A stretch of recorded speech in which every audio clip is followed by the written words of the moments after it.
माटी सबसे पहले है। आप अपने सबसे पहले तो अपनी माटी, जो अपना राज्य है, जो आपकी मातृभूमि है, उसके प्रति आप सचेत रहिए। जिम्मेदारी आपकी सबसे पहले वहाँ पर बनती है।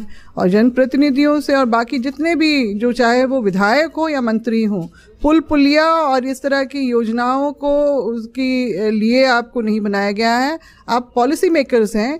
कोल विद्रोह हुआ, ग्रेट कोल विद्रोह हुआ है, संथाल विद्रोह हुआ है, सिपाही, फिर उसी के समय में महान बुद्धू भगत जिसको हम लोग बोलते हैं, वो अपना बेटा को मरते हुए देखा उन्होंने।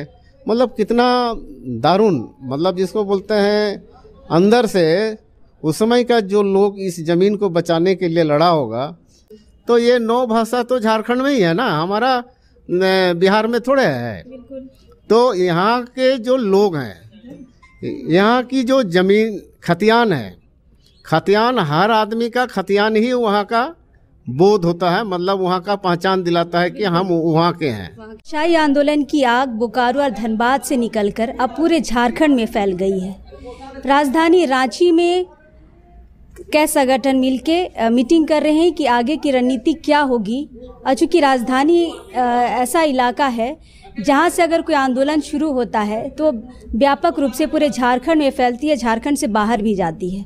हमारे साथ गीताश्री उरांव हैं, कांग्रेस की पूर्व नेत्री हैं। अभी हाल में इन्होंने भाषाई आंदोलन में इस्तीफा दिया है। और साथ में हमारे साथ शैलेंद्र महतो जी हैं, झारखंड आंदोलनकारी हैं, और भाजपा से इन्होंने भी भाषाई आंदोलन का समर्थन देते हुए इस्तीफा दिया है। आप दोनों का स्वागत है दी लोकतंत्र में। मैम, सबसे पहले मैं आपसे जानना चाहूँगी, ये जो आग है आज रांची में, इसका धुआं देखने के लिए मिल रहा है और बहुत व्यापक तरीके से आप लोग आगे की रणनीति बना रहे हैं। क्या है इस अब आगे की रणनीति क्या है इस आंदोलन के लिए? देखिए, अब जो ये भाषाई अतिक्रमण के खिलाफ जो आंदोलन छिड़ा है रांची में, जिसके चिंगारी भड़की पहले तो बोकारो धनबाद से, और ये अब पहुंच गई है सब जिलों से होते हुए, अब रांची भी पहुंच गई है। और ये यहाँ पर पूरी रणनीति हमारे सभी वरिष्ठ जो नेता लोग भी हैं, जिन्होंने झारखंड आंदोलन में, जिस समय झारखंड नहीं बना था, आंदोलन में जिन्होंने अपनी सहभागिता निभाई, वैसे हमारे अगुवा लोग भी यहाँ पर शामिल हुए। और आज जो रणनीति बनी है कि किस तरह से सरकार पे और उन सभी जनप्रतिनिधियों पे जो राजनीति में तो बड़े बड़े वादे करके आते हैं, मगर फिर जो अपनी जिम्मेदारी भूल जाते हैं एक बार सीट में बैठने के साथ, तो उन सब के ऊपर हल्ला बोल होगा। तो इसका हम लोग सांकेतिक पहले तो सबसे पहले शुरू करेंगे। 10 फरवरी को मशाल जुलूस निकलेगा, जगह जगह पूरे झारखंड में होगा। ये जो मशाल जुलूस के जरिए ही हम लोग अपना विरोध वहीं से हम लोग अपना जताना शुरू करेंगे। फिर जब सत्र का शुरुआत होगा उस समय हम लोग मानव श्रृंखला का जो है वो भी पूरे राज्य में होगा। और साथ ही साथ इसके बाद फिर जो है, क्योंकि सत्र में सब जब मानव श्रृंखला में जब हमारे जनप्रतिनिधि जो सदन की तरफ बढ़ेंगे तो वो देखेंगे कि किस तरह का जनाक्रोश जो है सड़क पे उतर आया है, उनकी बातें क्या हैं, उनका मांग क्या है। और उसके बाद भी अगर वो नहीं समझे और इसमें अपनी भूमिका जो है इन सभी चीज़ों को लेकर, अपने जो भाषाई अतिक्रमण को लेकर जो एक विरोध और जो आक्रोश जो फूटा है, अगर उसमें अपनी सहभागिता, अपनी जिम्मेदारी नहीं निभाते हैं सदन में, तो फिर 14 तारीख को हम लोग 14 मार्च को विधानसभा घेराव करेंगे।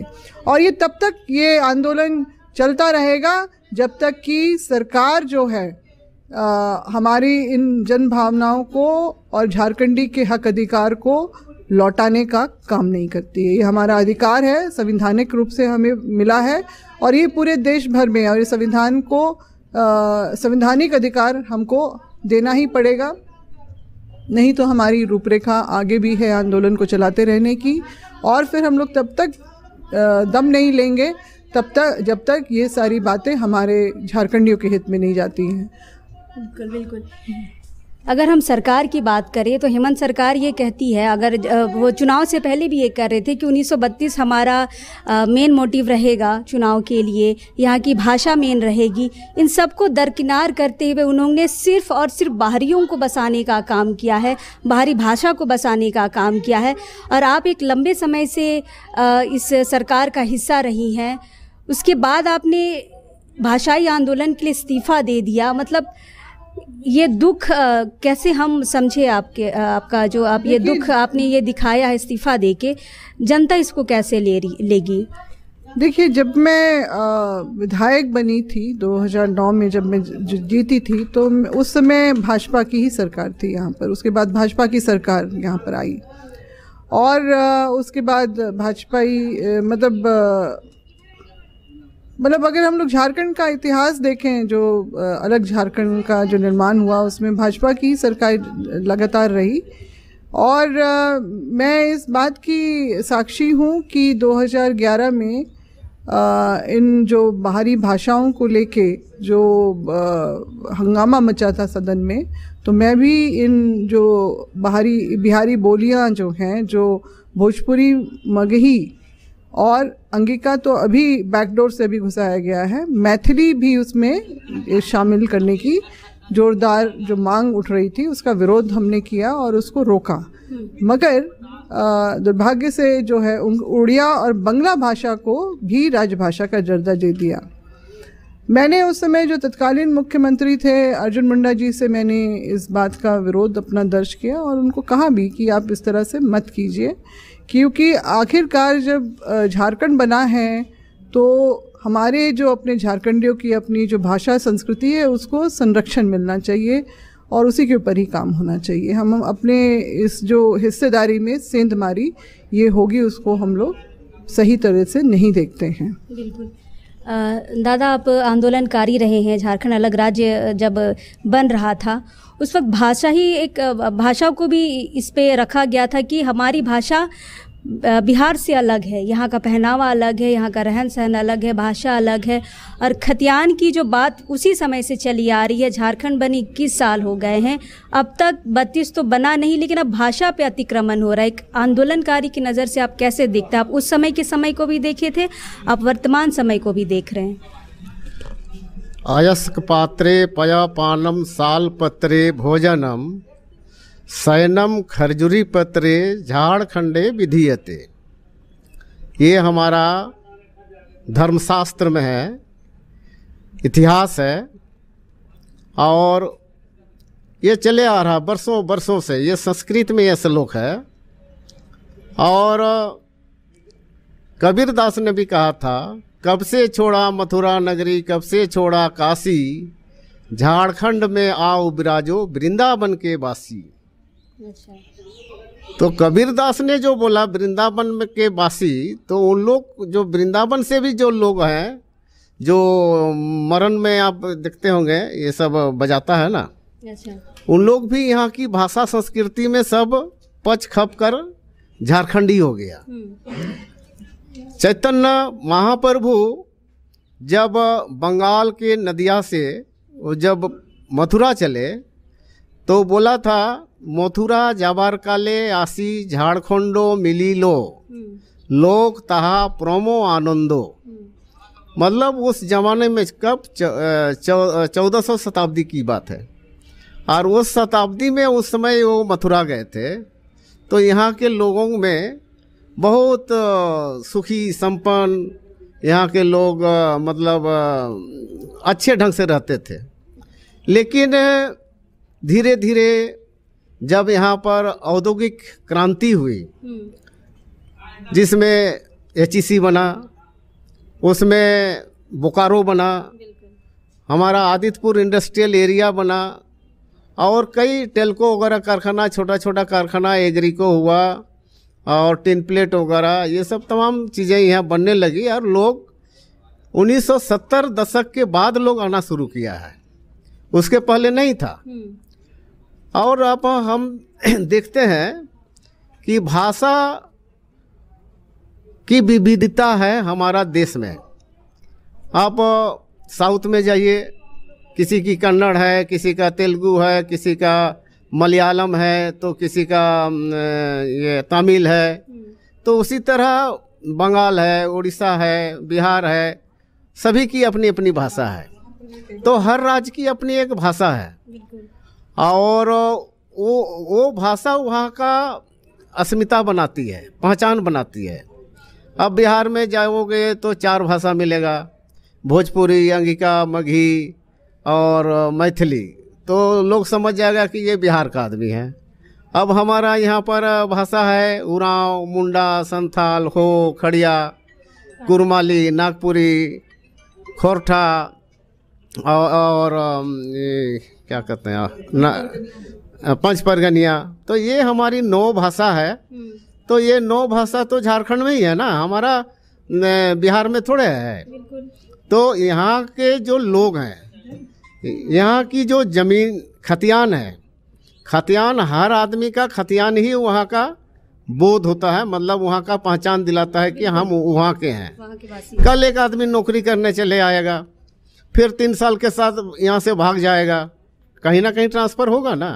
अब वो बोलेगा हम यहाँ के वासी हैं, हमको मेरी भाषा ये है, वो थोपना चाहेगा, तो ये तो मान्य नहीं होगा ना, कहीं भी मान्य नहीं होगा।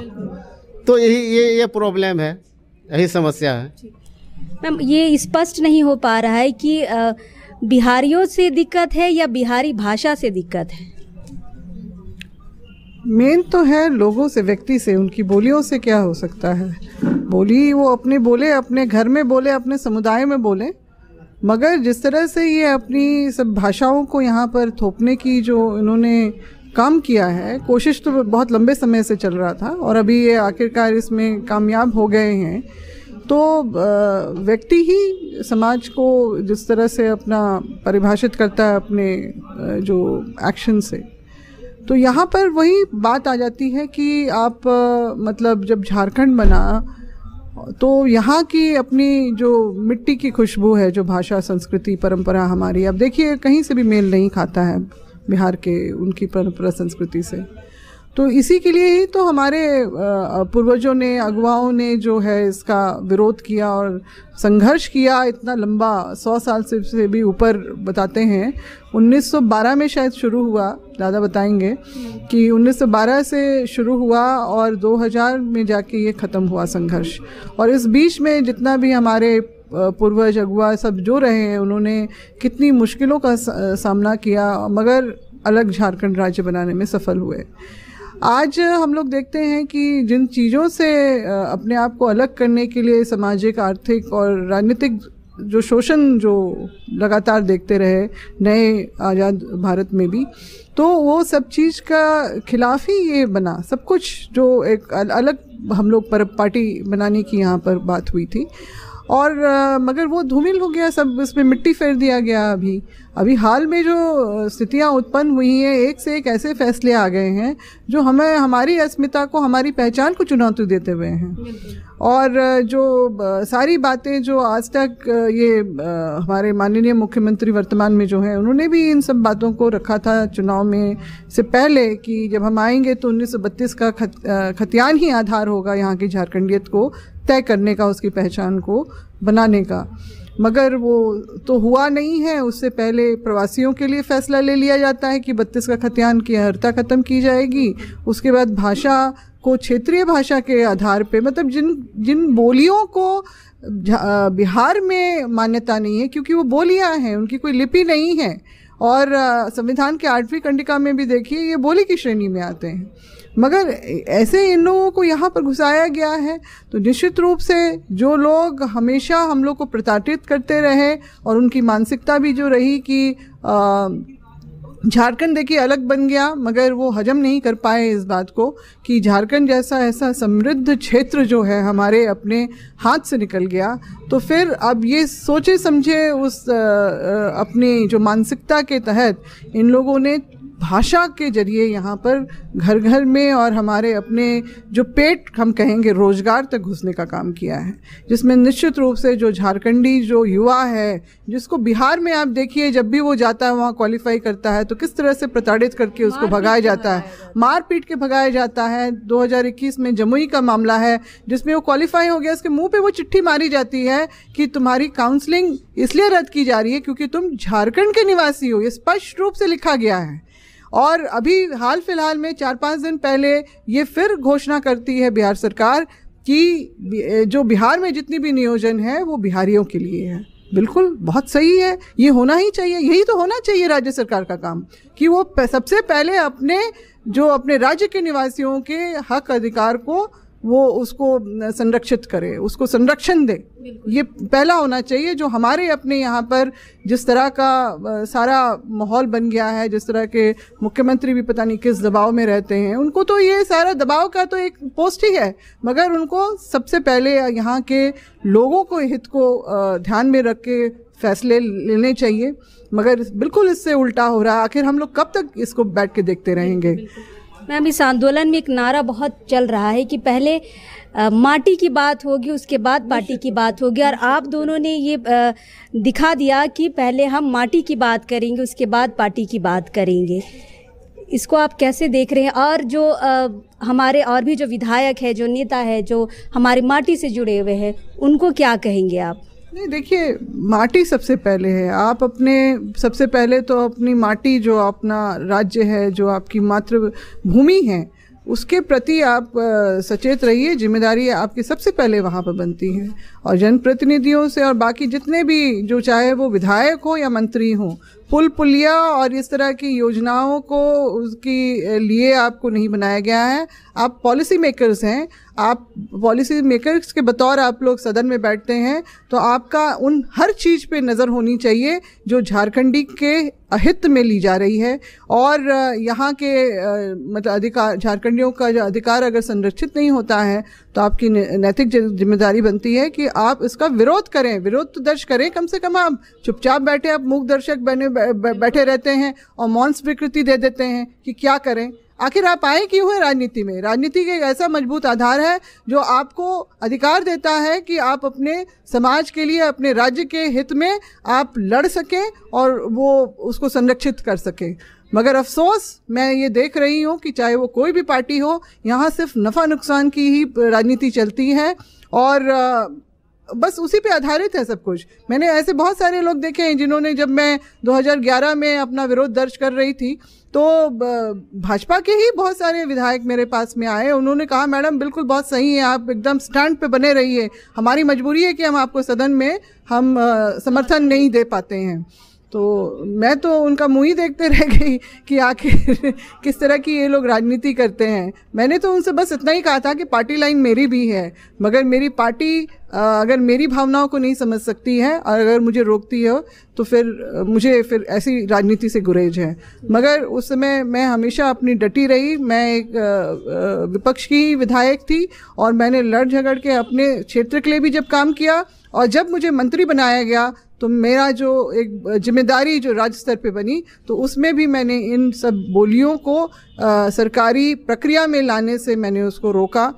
मगर दुर्भाग्य है कि मुझे जिस राजनीति के तहत और मुझे हराया गया था 2014 में इन्हीं लोगों के द्वारा में, और ये आगे भी चलता रहा। मगर ठीक है, मुझे उससे कोई नहीं, मैं अपने नफ़े नुकसान की तो राजनीति करती नहीं हूँ। मेरे लिए सबसे पहले मेरा झारखंड है, हमारे अपने झारखंडी हैं जिनका जो अपना संवैधानिक हक है। हम ये नहीं कह रहे कि हम मार्स से या नेपच्यून से ये सारी बातें कर रहे हैं। जो भारतीय संविधान ने जो हमें अपने सारे ये प्रावधान दिए हैं, जो हमारे अधिकार दिए हैं, उसके तहत ही हम इन सब चीज़ों की मांग करते हैं। ये सारे जो लोग बोलते हैं ना, पहले आप जाके दूसरी जगह में अपनी भोजपुरी मगही बोलने वाले तो दूसरे राज्य में भी हैं, मगर वहाँ पर ये सिर्फ वहीं पर के बन के रह जाते हैं। सारी इनकी जो दबंगई है झारखंड में ही दिख रही है। तो ये ऐसा और नहीं चलेगा। और हम अब से जनप्रतिनिधि वही बनेंगे जो अपना जो है इस पे सबसे पहले तो शपथ लेगा कि हम झारखंडी हित में ही काम करेंगे। पुल पुलिया सड़क तो कोई भी बना सकता है, कोई भी बना लेगा, मगर हमारा जो है सबसे पहले ये अधिकार संरक्षित होने चाहिए। और अब तो मेरे ख्याल से चिन्हित करना पड़ेगा, जो झारखंड की मिट्टी का है वही यहाँ पर राजनीति भी कर पाएगा। बिल्कुल। अब जाना है? हाँ, अब मैं सर से बात कर लेती। दादा पर आंदोलन, शिबू सोरेन भी आंदोलनकारी रहे, लेकिन हेमंत सोरेन उनके बेटे हैं, आंदोलनकारी की जो भावना है उनमें नहीं है, लग रहा है। वो कभी झारखंड मूवमेंट में था नहीं, और वो बोकारो में पढ़ता था। बोकारो के पढ़ने के बाद वो दिल्ली चला गया। वो कभी झारखंड आंदोलन देखा नहीं। उसका बड़ा भाई दुर्गा सोरेन था, वो कम से कम उसमें जज्बा था आंदोलन का। वो आंदोलन देखा था, बाप को पुलिस दौड़ाता था, वो भी वो जानता था, लेकिन इसको कुछ मालूम ही नहीं है। और झारखंड बनने का 2005 के बाद ही ये राजनीति में आया है। लेकिन कई बार होता है कि उस आंदोलन में नहीं रहने के बावजूद माँ बाप के गुण आते हैं। ये सब गुण क्यों नहीं है हमारे हेमंत सोरेन में? क्योंकि माँ बाप का भी गुण है ये नहीं है इसमें। ये पता नहीं है किसका गुण लेके आया है, मैं क्या बोलूँगा इसमें।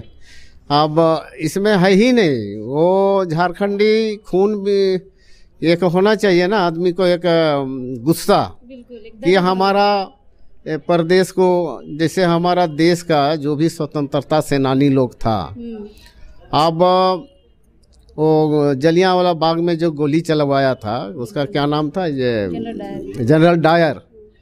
अब वो उसको बदला लेने के लिए उधम सिंह कहाँ गया? लंदन गया। अब वहाँ जाके उसको कोर्ट में मारा, गोली मारा। तो ये एक जज्बा होता है ना कि अपना क्षेत्र के प्रति उसमें जो गुस्सा था, उतने लोगों को मरते हुए देखा था। तो झारखंड आंदोलन एक दिन का नहीं है। पहले तो ठीक है झारखंड मूवमेंट नहीं था, लेकिन हमारे लोग जल जंगल जमीन, मतलब जल जंगल जमीन का मतलब ही झारखंड है ना।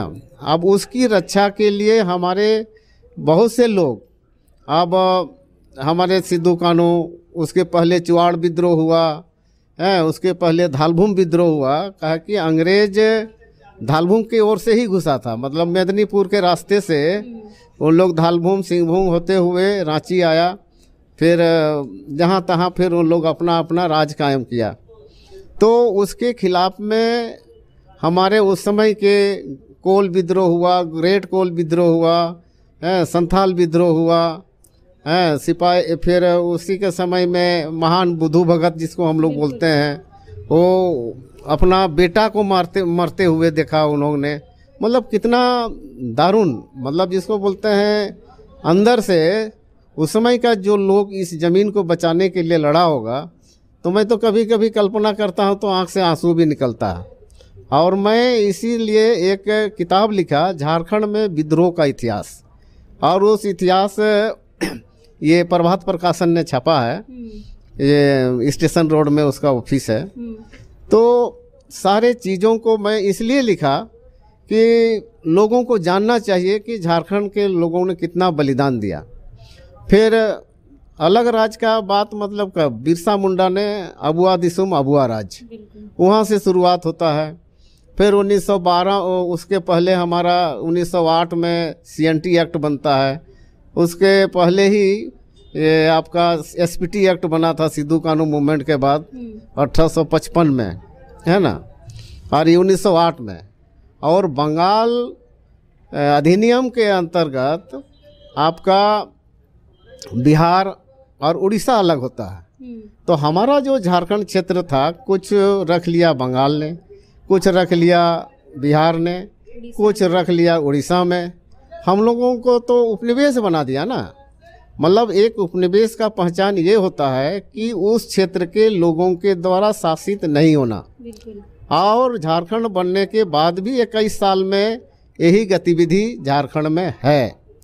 हम लोग उपनिवेश के अंदर ही हम लोग जी रहे हैं, है ना। तो उस उपनिवेश के बाद ये भाषाई मतलब क्या, आप भोजपुरी मगही ये सब डाल दीजिए तो इसका मतलब क्या हो गया, फिर भाषाई उपनिवेश हो गया। ऐसा एडमिनिस्ट्रेटिव उपनिवेश में हम लोग है हैं। आप हेमंत सोरेन का घर में एक को झारखंडी आदमी नहीं है, मतलब ना आदिवासी है ना मूलवासी है, सब बाहर के लोग हैं। यहाँ के जितना आयोग है आयोग का नॉमिनेट कौन करता है? सीएम करता है। अब उसमें आपका ये क्या बोलते हैं इसको, अमिताभ चौधरी अब 192 करोड़ रुपया का घोटाला में फंसा हुआ, कोर्ट कचहरी में उसका चल रहा। अब उसको, उसके जगह आज हमारा कर्मा उरांव एलिजिबल नहीं है क्या? वो जब बिहार था तो बीपीएससी का वो मेंबर था बिहार में, तो वो तो एलिजिबल होना चाहिए ना। तो वो पैसा नहीं दे सकता है, वो पद नहीं खरीद सकता है, तो पद तो यहाँ पर बिक्री हो रहा है। और यहाँ अमिताभ चौधरी जैसे लोग बैठ रहे हैं। सुधीर त्रिपाठी ने, क्या नाम है उसका, वो कर्मचारी चयन आयोग में, हाँ, वो बीजेपी में भी ठीक था और जेएमएम में भी ठीक है। तो ये हिसाब किताब क्या है? यहाँ सब पैसा का मार है। जो हेमंत सोरेन को पैसा दे रहा है वो लोग बैठ रहा है, आज उसी लोगों से दोस्ती है। तो ये झारखंडी विचारधारा का आदमी नहीं है। भले शिबू सोरेन का बेटा हो सकता है, जैसा लास्ट मुगल राजा था ना, शाह आलम द्वितीय, अंग्रेज ने जिस तरह से उससे दीवानी प्राप्त किया था बंगाल, बिहार, उड़ीसा का, तो यही हाल ये करने वाला है। अभी शिबू सोरेन का बेटा हो गया तो क्या हो गया? तो वही हम बोल रहे हैं ना कि ये जो शासक बना है झारखंड का, वही शाह आलम द्वितीय के जैसा, जिस तरह उन्होंने अंग्रेजों को सौंपा था, ये बाहरियों को सौंप रहे हैं, नॉन झारखंडी को सौंप रहे हैं।